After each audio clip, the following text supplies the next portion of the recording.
Shalom, perkenalkan nama saya Lestari Aslinda Manulang dengan NIM 24030402. Pada kesempatan kali ini, saya akan menjelaskan praktikum dari mata kuliah kecerdasan buatan dengan topik problem solving by searching. Contoh yang saya ambil yaitu pada Graph Search dengan studi kasus navigasi kampus. Saya akan menjelaskan kode program yang saya buat. Uh, Pada kode program import heap key, baris ini mengimport library heap queue. Library ini dipakai untuk membuat antrian prioritas, supaya data dengan biaya paling kecil bisa diambil lebih dulu. Di sini saya membuat sebuah variabel bernama graph kampus, yang berisi representasi graph kampus. Pada kode bagian ini, artinya dari gerbang bisa ke parkiran dengan jarak 2, dari gerbang bisa ke kantin dengan jarak 4. Dari parkiran bisa kembali ke gerbang dengan jarak 2 dan ke gedung A dengan jarak 3. Dari kantin bisa ke gerbang dengan jarak 4 dan ke gedung B dengan jarak 2. Gedung A terhubung ke parkiran dan ke gedung C. Gedung B memiliki 3 jalur, ke kantin, ke gedung C, dan ke masjid. Dari gedung C adalah jalur paling penting karena bisa menuju perpustakaan. Masjid juga bisa langsung ke perpustakaan. Perpustakaan tidak punya jalur keluar karena ini adalah tujuan akhir. Baik, kita lanjut ke kode berikutnya. Baris ini mendefinisikan fungsi bernama Uniform Cost Search dengan 3 parameter, yaitu graph, start, goal. Graph di sini merupakan peta kampus, start merupakan titik awal, dan goal merupakan tujuan. Pada kode bagian ini, frontier adalah antrian prioritas. Isinya pasangan biaya dan jalur. Awal biayanya 0 dan jalurnya hanya not awal. Export sama dengan set. Export adalah kumpulan node yang sudah dikunjungi supaya tidak dikunjungi ulang. Pada kode bagian ini, baris ini hanya menampilkan informasi pencarian di layar. While frontier merupakan loop utama, yang artinya selama frontier masih berisi data, algoritma akan terus berjalan. Pada bagian ini, kita mengambil jalur dengan biaya paling kecil dari frontier. Pada kode bagian ini, kita mengambil node terakhir dari jalur. Ini adalah posisi kita sekarang. Jika pada kode bagian ini, if current node in explore, continue. Artinya, jika node ini sudah pernah dikunjungi, maka dilewati. Pada kode bagian ini, export at current node, node sekarang dimasukkan ke dalam export. Pada bagian kode ini hanya menampilkan node yang sedang dikunjungi dan biayanya. Lalu kita mencek tujuan. If current node sama dengan goal, yang artinya jika node sekarang sama dengan tujuan, print tujuan ditemukan return vat cost, maka pencarian dan jalur dikembalikan. Ini merupakan, pada kode bagian ini merupakan expand node. Ambil semua tetangga dari node sekarang. If neighbor not in export, jika tetangga belum dikunjungi, maka kita menghitung biaya baru. New cost sama dengan cost plus distance. Di sini kita menambahkan node ke tetangga jalur. New path sama dengan path plus neighbor. Pada kode bagian ini untuk masukkan jalur baru ke Frontier. Lalu kita masuk ke main program. Bagian ini, if name sama dengan main, bagian ini menandakan program utama. Start node sama dengan gerbang, menentukan titik awal, goal node sama dengan perpustakaan, dan ini merupakan tujuan. Pada kode bagian ini memanggil fungsi utama uniform cost search. Lalu, ini untuk menampilkan rute terpendek dan total jaraknya. Lalu, kita akan masuk ke output dari kode program, di mana output kode program eh, baris-baris ini menunjukkan urutan node yang dikunjungi oleh algoritma uniform cost search. Setiap baris menampilkan node dan biayanya. Node dan biayanya. Node sementara dari titik awal. Node yang dikunjungi selalu biaya paling kecil. Output dari program ataupun output hasil akhir adalah ini. Bagian ini adalah akhir dari pencarian. Algoritma menemukan rute terpendek dari gerbang ke perpustakaan dengan total jarak 9. Karena menggunakan uniform cost search, rute ini dijamin paling optimal. Jadi output menunjukkan proses pencarian dan hasil akhir berupa jalur terpendek beserta total biayanya.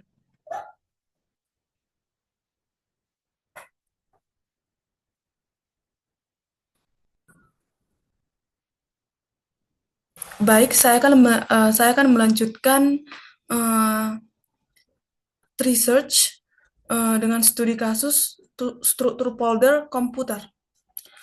Pada kode bagian ini, from collection import the queue, baris ini digunakan untuk mengimport the queue, yaitu struktur dari antrian queue dari Python.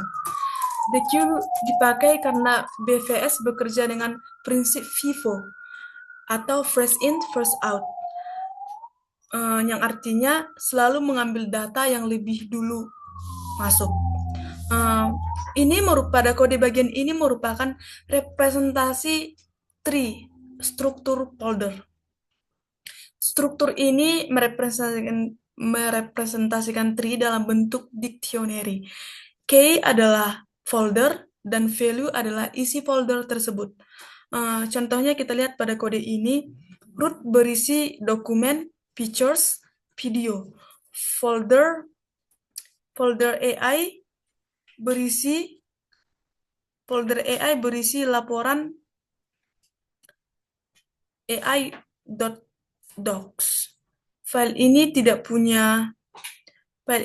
punya anak atau list kosong. Ini seperti struktur folder di komputer.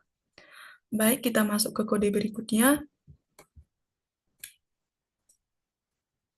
Pada kode bagian ini merupakan sebuah fungsi bernama tree search BVS dengan memiliki 3 parameter, yaitu tree, start, goal. Tree merupakan struktur folder, start merupakan folder awal pencarian, dan goal file atau folder yang dicari. Pada kode bagian ini hanya komentar dokumentasi. Artinya pencarian dilakukan dengan BVS murni tanpa pengecekan node yang sudah dikunjungi. Kita masuk ke inisialisasi frontier atau antrian. Frontier adalah antrian BVS. Di dalamnya bersifat bukan hanya node. Isi awal dari frontier yaitu root, batas iterasi yaitu ini max iteration sama dengan 50, iteration sama dengan 0. Digunakan untuk mencegah infinite loop jika terjadi kesalahan struktur data. Dan ini merupakan eh, tampilan di layar eh, tampilan di layar. Baik, kita masuk ke loop BVS. Selama masih ada node di frontier, proses pencarian terus berjalan. Lalu kita menghitung iterasi. Setiap kali loop berjalan, iterasi bertambah satu. Iteration plus sama dengan satu, bertambah satu. Lalu pada kode bagian ini, if iteration lebih besar dari max iteration, eh, untuk mencegah loop tak berujung. Jika iterasi melebihi batas pencarian, maka maka pencarian dihentikan. Lalu kita masuk untuk mengambil path dan antrian. Pada kode bagian ini, di sini eh, untuk mengambil path paling aman, maaf, untuk pada kode bagian ini untuk mengambil path paling depan dari antrian. Node yang diperiksa adalah node terakhir dari path tersebut.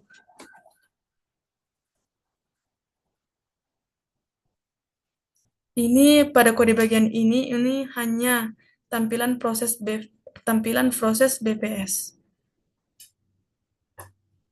yang nantinya outputnya akan iterasi 4 sama dengan root, dokumen kuliah AI. Ini penting untuk visualisasi BVS dan ini merupakan goal test. Jika node saat ini sama dengan target, if current node sama dengan goal, maka pencarian berhenti dan dikembalikan. Lalu kita masuk ke expand node. Ambil semua isi folder dari node saat ini. Lalu kita membuat path baru, new path sama dengan list current path. Setiap anak dibuatkan path baru lalu dimasukkan ke antrian. Jika tidak ditemukan, maka jika frontier habis dan target tidak ditemukan, maka return none. Kita masuk ke program utama, program main. Ini merupakan program main dan start folder sama dengan root. Ini pencarian dimulai dari folder root dan target file sama dengan laporan AI.docs. Ini merupakan target file laporan AI.docs. Lalu kita memanggil fungsi yang telah kita inisialisasi, yang telah kita buat tadi. Kita memanggil fungsi BVS dijalankan dan hasil path disimpan. Lalu ini kode program ini untuk menampilkan hasil akhir. Baik, kita akan masuk ke penjelasan output dari program. Program mulai mencari laporan AI.docs dari folder root.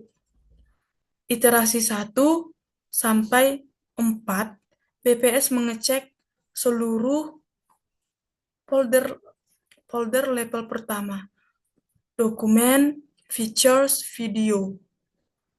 Iterasi selanjutnya, BPS turun ke level berikutnya secara berurutan mulai dari dokumen lalu ke features. Pada iterasi ke-12, laporan AI.docs ditemukan pada folder AI. Karena BPS menyimpan jalur pencarian, program menampilkan path lengkap dari root sampai ke file. BPS bekerja dengan menjelajah folder per level dari atas ke bawah, bukan langsung masuk ke satu cabang. Baiklah, demikian penjelasan dari tugas praktikum yang saya buat. Sekian dan terima kasih. Shalom.